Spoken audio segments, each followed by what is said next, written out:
시장이 어느 쪽 편을 들어줄까에 따라서 결국은 승패가 갈릴 것이고 미래 가치도 만들어지지 않을까. 우리 오태민 교수가 보시기에 가격이 어느 정도 갈 것 같아요? 우리 모빅 가격이요? 네, 모빅. 박사님이 특별히 여쭤보시니까 제가 대답을 하겠습니다. 네. 일단 올해 안에 한 거라고 저는 보고 있는데 네. 그게 목표 가격은 아닙니다. 말씀 주신 것처럼 애플이 블록체인 기술을 가지고 있는 연동될 수 있는 중앙화된 하나의 시스템이면 지금 유럽 쪽에서는 개인정보법 때문에 엄청나게 벌금도 맞고 지금 난리가 났거든요. 그럼 이 틈을 갖다가 중국이 바라보는 시각과 미국이 바라보는 시각이 재밌을 것 같아요. 미국은 둘 다 가지고 있지 않습니까? 근데 중국은 애플의 중앙화된 시스템을 가지고 있으면서 화웨이나 이런 다른 시스템을 통해서 분산화를 시키고 싶은데 지금 어느 게 더 미래에 유리한 것일까를 결정하지 못하고 있다 이렇게 봐야 됩니까? 자기들이 이제 OS 시스템 하나 만들겠다 그러거든요. 그러니까 많은 분들은 단순하게 OS 시스템 만든다 그러면 스마트폰 많이 팔아먹으려고 저런 거나 싶을지 모르지만 저는 저 사람들이 진짜 앞으로 미국하고 한판 대게 붙을 준비를 이미 하고 있는 거구나 이렇게 생각하는 거죠. 아니면 미래 전쟁을 하는 거예요. 그런 점에서 놓고 보면 중국이라고 하는 나라가 암호화폐 거래 못하게 한다. 중앙화 못하게 한다. 그렇지만 자기들은 이미 CBDC 다 실험했다. 그 다음에 화웨이가 들고 앉았다. 그럼 여기서 자기들이 이미 자체 OS 시스템을 만들었다. 그리고 핀란드나 노르웨이의 대학에 자금을 줘서 6G 시대를 지금 실험을 하고 있고 웹 3.0 버전을 지금 또 깔고 앉았다. 이런 면에서 놓고 보면 중국이 미래에 화폐 전쟁이라고 하는 개념이 우리가 알고 있는 달러 위안화 전쟁이 아니고 이런 디지털 마니의 전쟁이 될 가능성은 없을까요? 그거는 참 중요한 주제인 것 같고 저도 공부를 하고 있는데요. 사실은 우리가 이 인터넷이라든가 디지털이 굉장히 추상적이고 전자화되어 있기 때문에 국경이 없다고 생각을 하잖아요. 네. 이것도 지정학적입니다. 그 회선이 해저 케이블이 전부 말레카 해협을 지나갑니다. 그렇죠. 우리가 그것도 결국은 케이블 다 끊어지면 다 먹통되는 거예요. 그렇죠. 아무리 인터넷이라고 하더라도. 결국은 지금 가는 방향이 지정학의 시대라면 중국 말씀하신 대로 박사님 말씀하신 중국은 절대로 양보 안 하죠. OS라든가 단말기라든가 이런 거 양보 안 합니다. 네. 그리고 뭐 페이스북이나 이런 걸 막아서라도 자국산 브랜드를 키우잖아요. 그렇죠. 트위터를. 근데 이제는 옛날에는 미국이나 서구가 중국은 예외야 하고 봐줬는데 이제는 중국의 발톱을 알기 때문에 안 봐줍니다. 네. 그래서 결국은 분리가 되고 있는 거죠. 반도체도 분리되고 플랫폼도 분리된다. 그래서 결국은 이제 이걸 궁극적으로 보시는 분들은 만리 방화벽 때문에 완전히 인터넷이 지구적으로 두동강이 날 거다는 거죠. 그렇죠. 이쪽 정보 절로 안 가고 저쪽 정보 늘로 안 오는 거죠. 그렇죠. 그래서 저는 지금 이게 사실상의 전쟁은 우리가 말하는 종이로 표현되거나 동전으로 표현되는 화폐 전쟁, 결제할 때 뭐 환율로 보는 전쟁이 아니라 미래 한 50년 뒤의 전쟁은 방금 말씀하신 지역화된 공용 화폐의 개념이 디지털화된 상태로 어떻게 분파가 될 것인지에 대한 고민. 그렇게 되면 이제 시청자 여러분들께서 비트코인 가격은 올라갈 것 같아, 떨어질 것 같아 이 말씀을 하실 것 같은데 저는 더 올라간다, 올라갈 가능성이 높다라고 보는 쪽입니다. 왜냐하면 그런 중앙화의 시스템이 결국은 독립하지만 미국도 중앙화를 시켜야지만 돈의 흐름을 들여다봐야지만 제조업이 어떻게 돌아가고 있는지를 보거든요.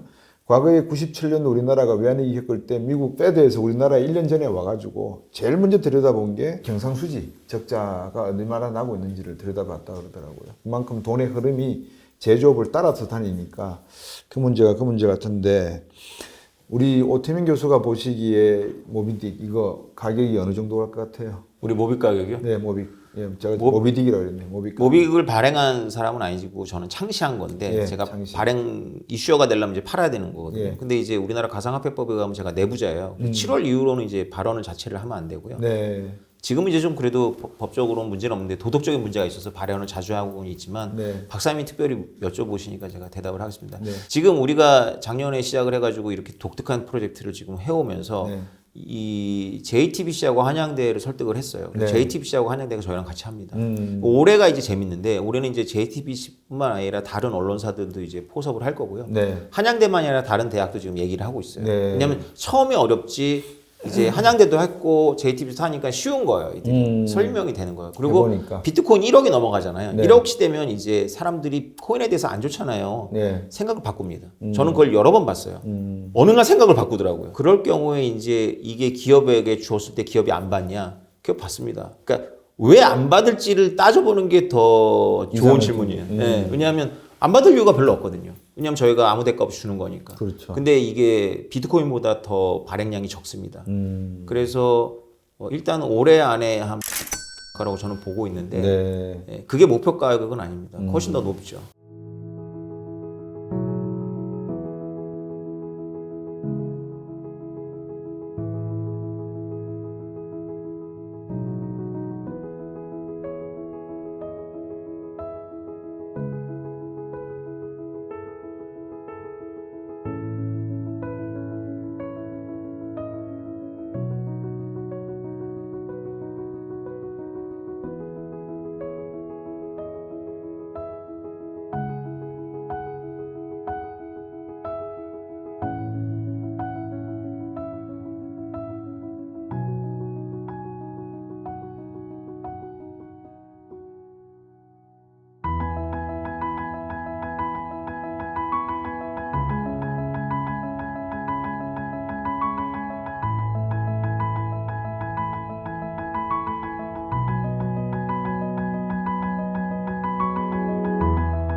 만약에 그게 성공에 이른다면 이제 오 교수님의 이 모빅을 따라서 나올 화폐들도 저는 있다고 보거든요. 그렇죠. 예. 예.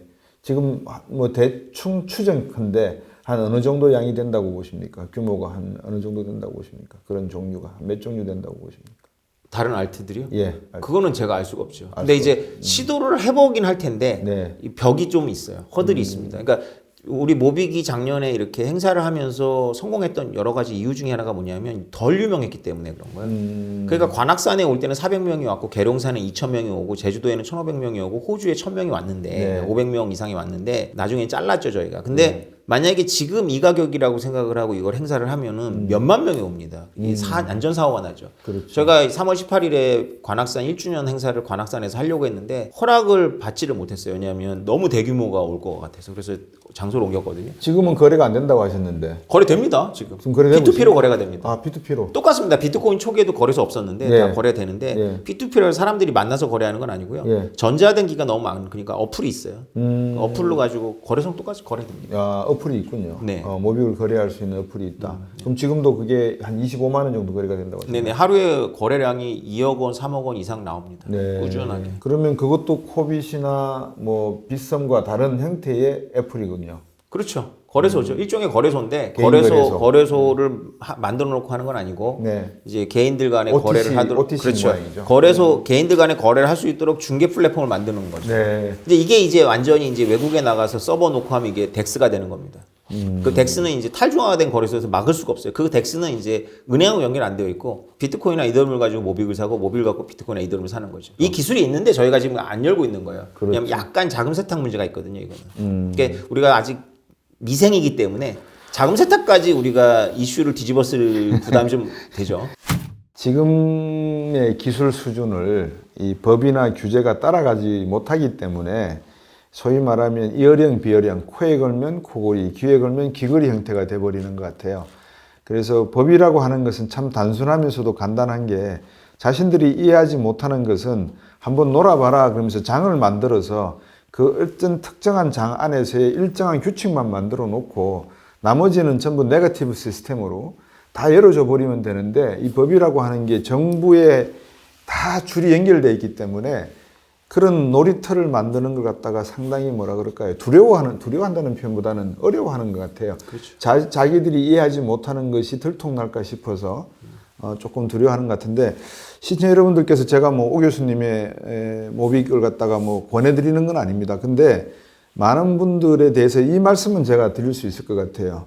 암호화폐가 되었건 이더리움과 같은 로컬 알고리즘이 된 이런 시장에서의 미래성은 분명히 존재를 한다. 근데 그것이 자생력이라고 아까 표현하셨지만 결국 법과 제도가 경쟁을 하면서 갈 것인지 아니면 법과 제도가 이들을 흡수해서 규제를 해버릴 것인지에 대한 결국 정부와 기업 간의 또는 정부와 개인 간의 싸움에서 시장이 어느 쪽 편을 들어줄 것인가. 그 시장의 힘이라고 하는 건 보이지 않는 손인데 그게 어느 쪽 편을 들어줄까에 따라서 결국은 승패가 갈릴 것이고 미래 가치도 만들어지지 않을까 그렇게 보이지. 그렇게 해석하면 되겠습니까? 네, 맞습니다.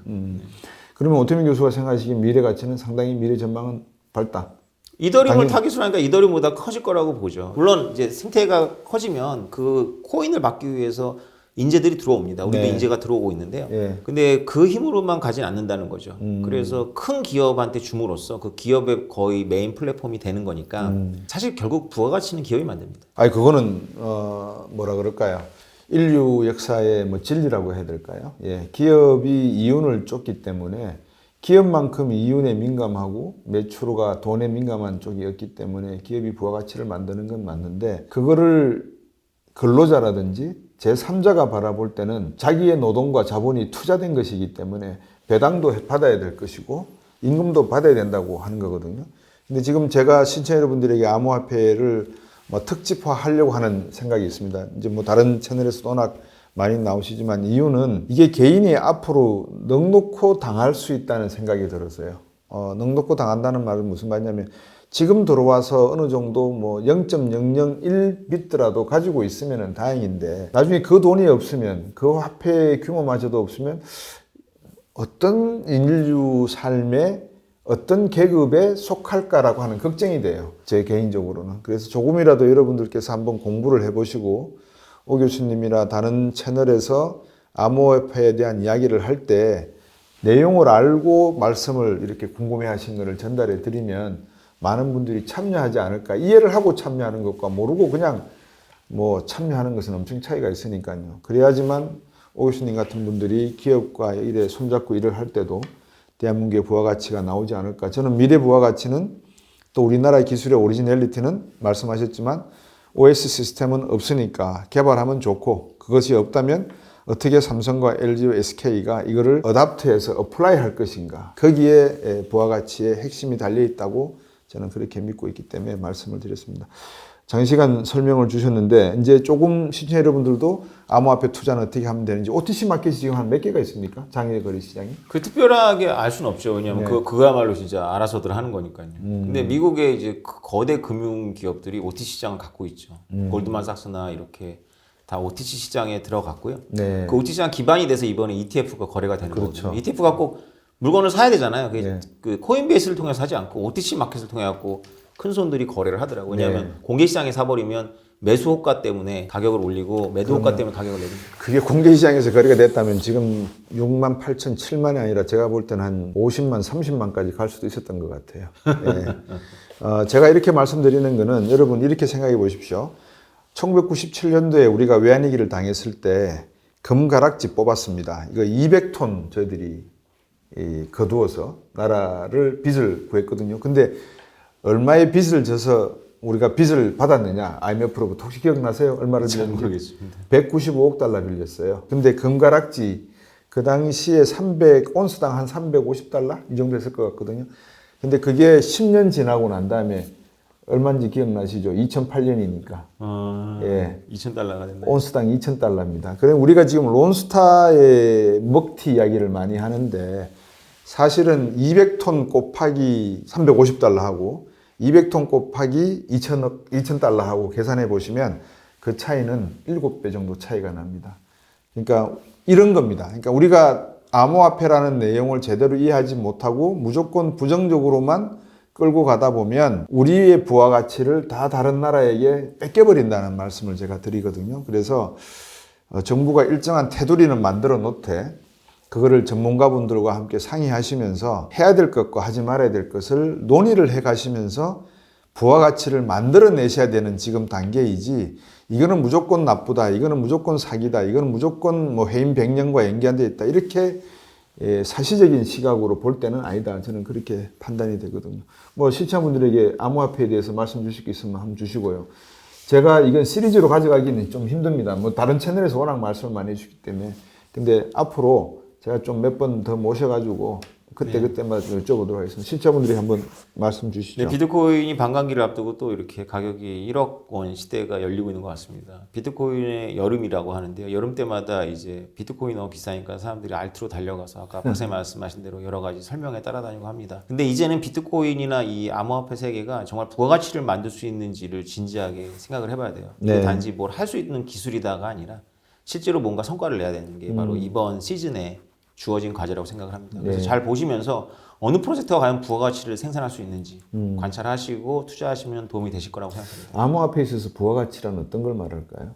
그러니까 우리 인터넷이 처음에는 그냥 재미였잖아요. 근데 결국 나중에는 이제 혁신을 가져왔듯이 블록체인도 결국 신원 인증이나 금융의 확산이나 모빌리티의 확산 같은 이제 그 또 지정학 시대에 그 충격을 좀 완화시키는 부가가치를 만들 수 있죠.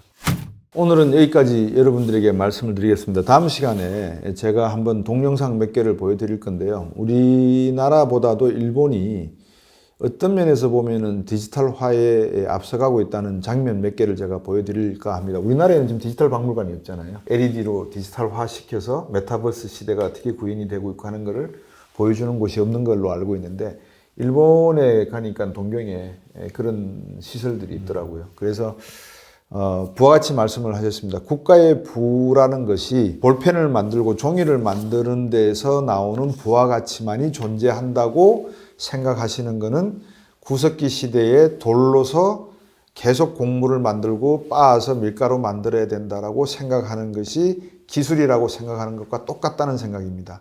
누군가는 돌 속에 숨어 있는 청동기를 뽑아내고 코알을 뽑아내고 오알을 뽑아내고 또 철의 성분을 뽑아낼 수 있는 기술자가 만들었을 때 처음에 인류가 철을 뽑아냈을 때 이거 어떻게 만들지 뭐 다 몰랐지 않았겠습니까? 결국 써보다 보니까 거기서 부가가치가 나오고 또 전쟁이 일어날 수 있고 또 다른 도구도 만들어내는데 철이 중요하다.